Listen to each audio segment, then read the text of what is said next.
Halo, selamat siang. Perkenalkan saya Gus Firmansyah dari MMSI 2025. Saya akan menjelaskan tugas UAS Digital Business. Di sini ada dua study case yang mau saya bahas. Yang pertama itu soal kopi kenangan dan yang kedua soal Indomaret. Kita mulai aja.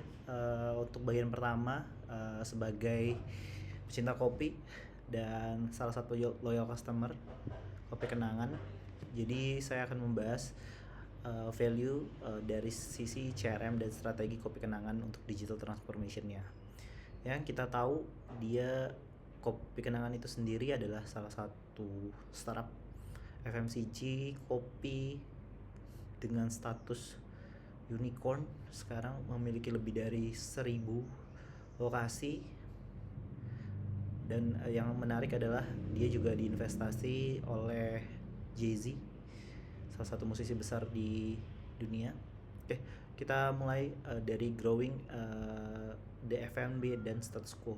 Jadi kopi kenangan ini sebenarnya salah satu milestone yang mungkin dirasakan adalah rilisnya sebuah produk kopi gula arennya.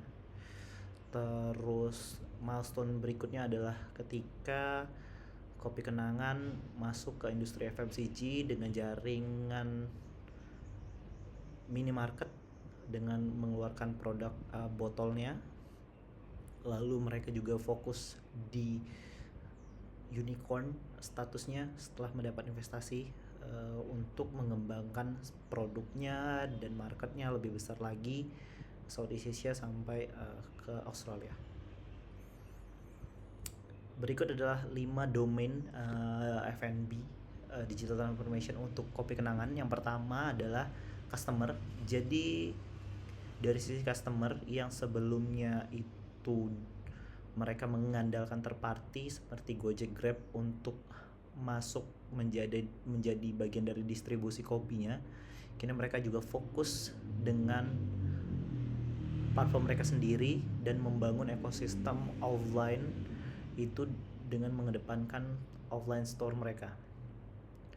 Terus dari sisi kompetisi, mereka berkompetisi juga dari sisi tidak hanya sekedar kopi, mereka juga fokus di pembuatan offline cafe yang mungkin kurang lebih 2 tahun terakhir ini mereka fokus untuk serving masifnya jumlah atau tren work from cafe di Indonesia.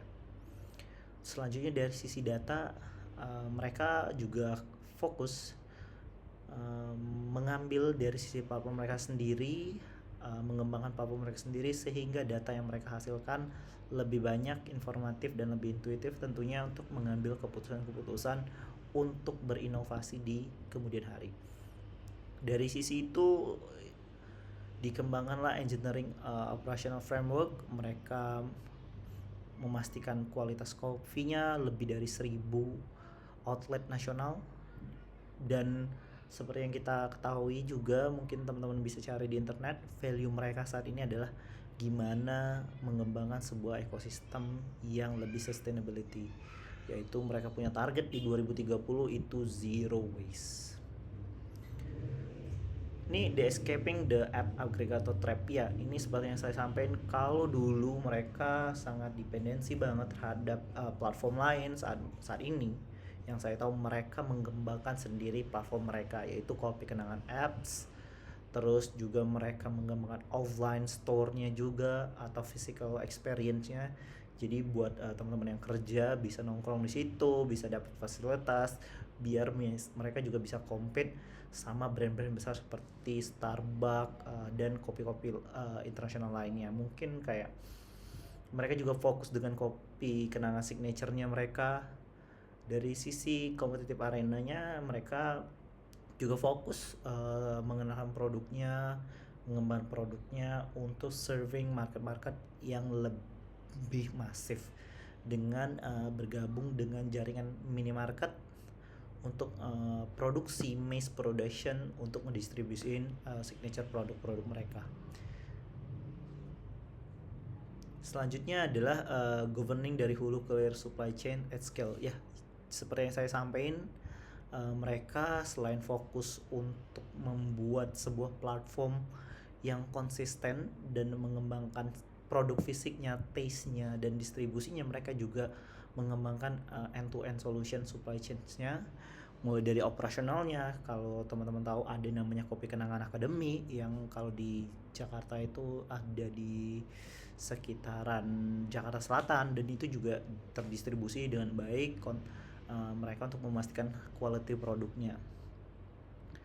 Lalu dari sisi value beyond profitability, ini value-nya di tahun 2030 yang kita tahu dan yang saya cari adalah mereka fokus dengan program atau campaign The Kenangan Baik Initiative. Nah, ini mereka punya plan untuk zero waste di tahun 2030 dengan membuat eco-friendly store infrastructure. Jadi mereka juga mengembangkan ekosistem kopi ini lebih eco-friendly lah, ditargetkan di 2030. Apa sih yang mereka fokuskan dari sisi CRM-nya dan ekosistemnya? Ya, pertama udah pasti mereka fokus dengan hyper personalization dan automation. Jadi kalau teman-teman download aplikasinya Kopi Kenangan, teman-teman akan direkomendasikan produk-produk yang teman-teman sering pilih yang beli, atau teman-teman akan punya signature apa ya, seperti kayak taste-nya teman-teman tuh disimpan lewat aplikasinya, sehingga untuk repeatable order teman-teman gak harus pilih, langsung dengan mudah teman-teman membuat produk sesuai kebutuhan teman-teman sendiri. Di sisi lain juga mereka juga fokus di community collaboration. Mereka mengembangkan produk-produk yang berkolaborasi dengan influencer, dan yang terakhir kalau teman-teman tahu di konten-konten sosial medianya dia lagi kolaborasi dengan Ivan Gunawan. Nah, itu sebagai bentuk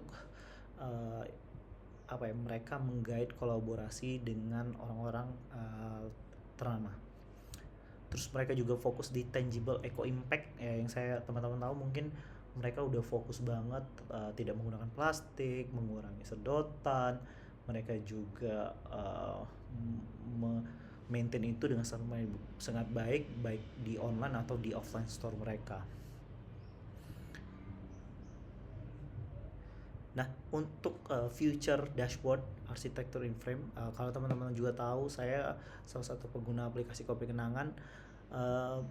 Hyper personalisasi taste itu sangat keren banget menurut saya, karena dengan begitu saya dengan mudah membuat racikan saya sendiri sesuai kebutuhan. Mungkin tidak begitu kompleks ya, tapi menurut saya serving itu sangat menguntungkan buat saya, apalagi saya coffee antusias yang suka ngopi tapi nggak suka dine in. Saya lebih suka pick up dan terus ngopi di jalan dan sekitarnya atau di kantor. Lalu harapan saya special web booking. Jadi yang saya tahu mereka itu sedang fokus banget offline store-nya. Jadi kadang mereka punya kendala terkait bagaimana situasi yang ada di lokasi tersebut. Sebagai gambaran, saya sering kali ingin offline store ke Kenangan, tapi secara tempat dan parkiran mereka nggak ada. Harapan saya sih in the future mereka bisa menggabungkan experience itu juga, karena yang saya tahu serving mereka itu sangat baik, tapi jika tidak bisa terlaksana untuk ngopi di sana dan parkir di sana agak nyebelin juga. Mungkin in the future mereka akan bisa lebih mengembangkan dari sisi semua infrastruktur mereka. Dari social strategi as engagement flywheel, ya mereka juga yang saya tahu active community building, terus active community building dengan covering passive follower, terus utilitarian discovery social media, terus O2O gamification online offline. Jadi teman-teman atau saya khususnya pecinta kopi yang cuma mau ngopi tapi nggak mau di tempat, ya saya bisa PO atau order dulu di aplikasinya. Dalam beberapa saat saya dapat notifikasi bahwa kopi itu udah siap dan ready to pick up. Jadi lebih gampang lah daripada ngantri berjam-jam di store mereka, di outlet mereka. Saya lebih milih prosedur lewat early untuk bisa pesan kopinya dari luar. Nah, ini salah satu loop ekosistem yang mereka kembangkan ya. Yang tadi saya sampaikan, ketergantungan mereka terhadap platform lain itu mulai mereka sadari, akhirnya mereka fokus untuk generate data mereka sendiri di platform mereka sendiri, lalu mereka generate produk yang lebih massive dengan bantuan dan jaringan minimarket di Indonesia.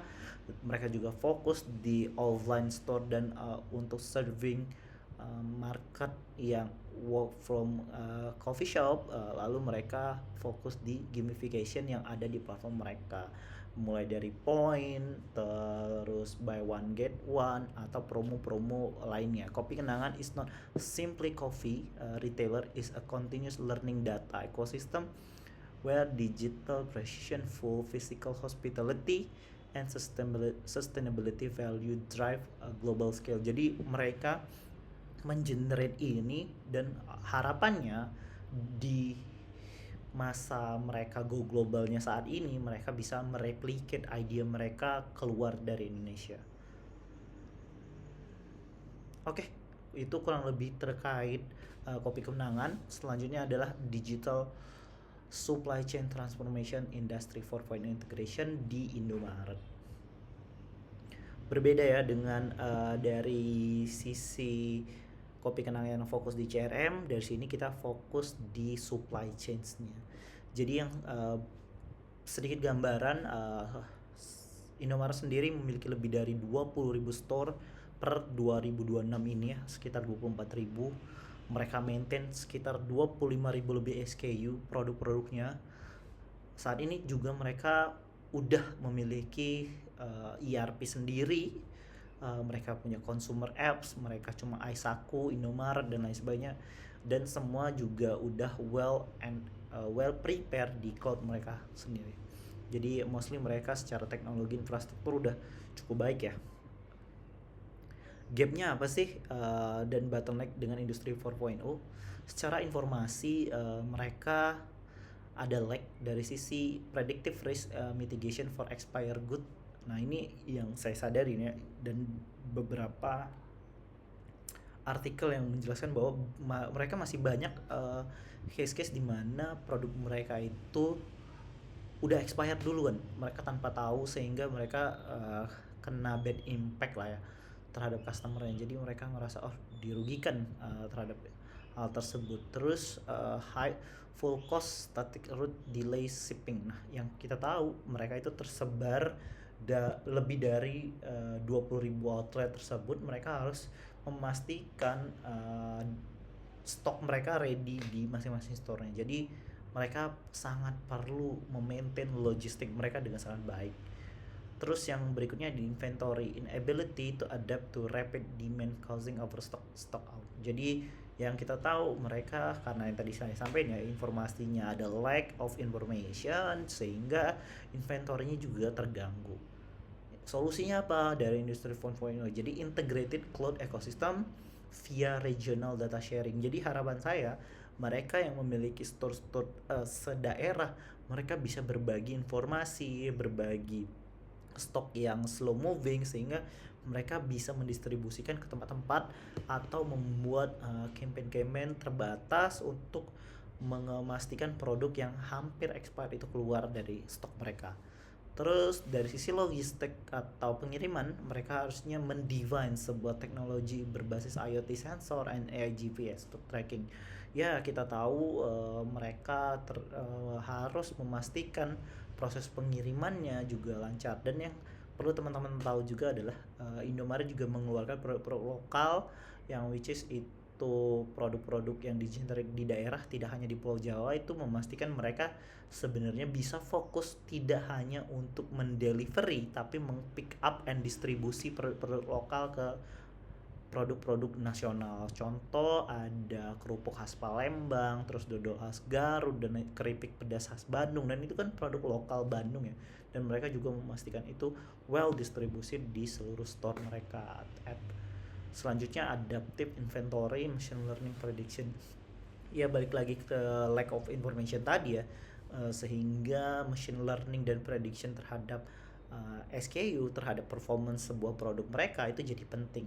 Selain untuk memahami demand yang diinginkan masyarakat, dan mereka juga bisa prediktif bahwa jika sesuatu terjadi adanya high demand atau terjadi low demand terhadap produknya, sehingga mereka bisa mitigasi risiko-risiko barang-barang rusak. Transition proactive risk mitigation. Nah ini bisa dilihat ya, ada identify local store post flag slow moving item tadi yang saya sampaikan, terus transmit data stream ke cloud mereka, lalu mereka berkolaborasi untuk manage resikonya dan resolve inventory clear efficiency lah. Jadi itu tujuannya ya, dengan machine learning tadi mereka dapat membuat sebuah program berbasis predictive analytic, sehingga produk-produk yang slow moving bisa tetap terkendali. Smart Logistics Dynamic BI Directional Routing. Nah ini yang tadi saya sampaikan ya, teman-teman mungkin tahu salah satu kompetitornya memanfaatkan skema logistik mereka sebagai delivery feature, tapi yang saya tahu di Indomaret itu juga tidak ada ya, tapi mereka sangat fokus di produk mereka sendiri.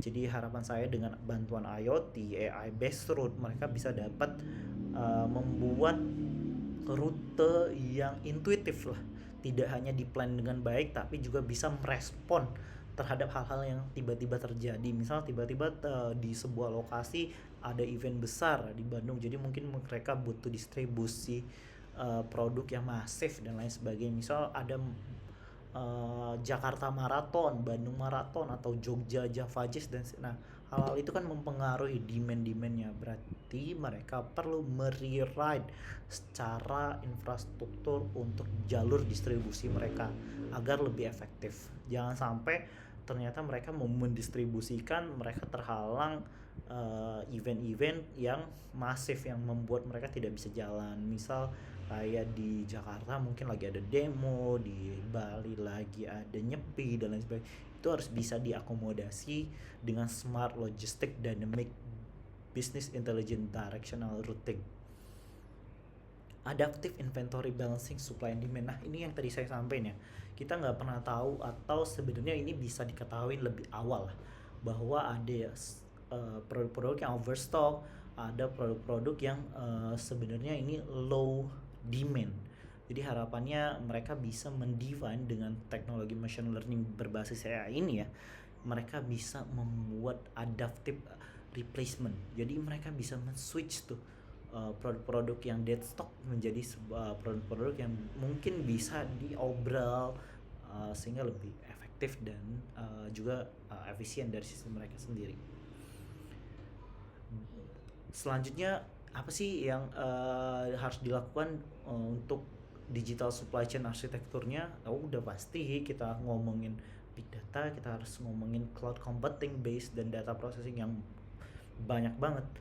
Terakhir juga saya tahu mereka punya jutaan record transaksi per hari untuk produk-produknya.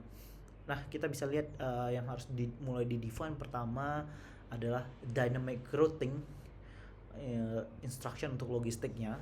Terus IoT telematics, ini bisa pakai sensor, GPS, Bluetooth low energy atau dan lain sebagainya.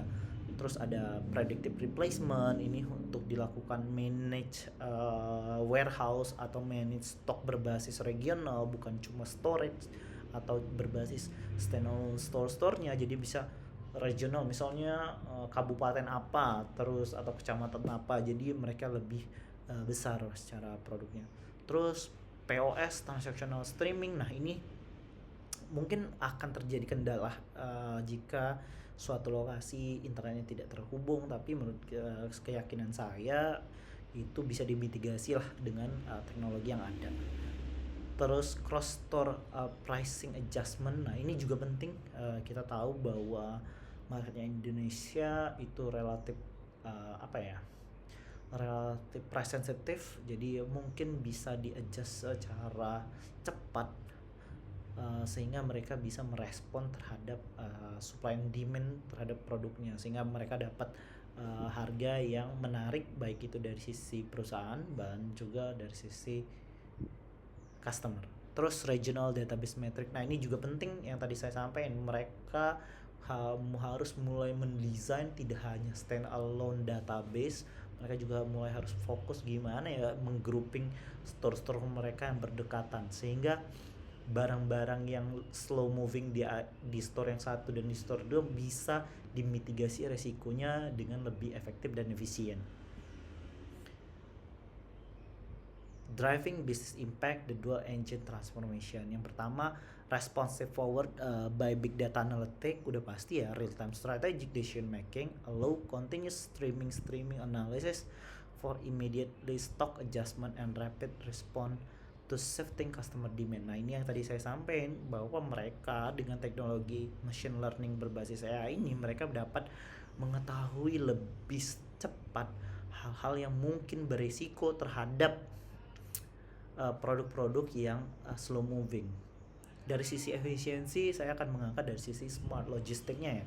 Yang saya tahu mereka lebih dari 20 store di seluruh Indonesia, dan mereka juga mendistribusikan lokal dan nasional produk mereka lebih dari 25 SKU. Jadi mereka perlu tuh memitigasi berapa sih jumlah tempat yang harus mereka drop, barang-barang yang mereka harus pick up, sehingga prosesnya lebih efektif lagi. Dan dari sisi rute, drivernya juga bisa lebih intuitif terhadap hal-hal yang terjadi selama prosesnya berjalan. Jadi yang kalau sebelumnya yang mereka define itu plan before the driver go through to delivery, mereka juga bisa merespon hal-hal yang mungkin terjadi selama mereka dalam perjalanan. Misal tiba-tiba mereka harus drop X box jumlah makanan, terus dan pick up X jumlah makanan ini dari store ini. Jadi mereka lebih intuitif tuh, tidak harus mengikuti plan yang mungkin sudah berubah saat mereka dalam perjalanan.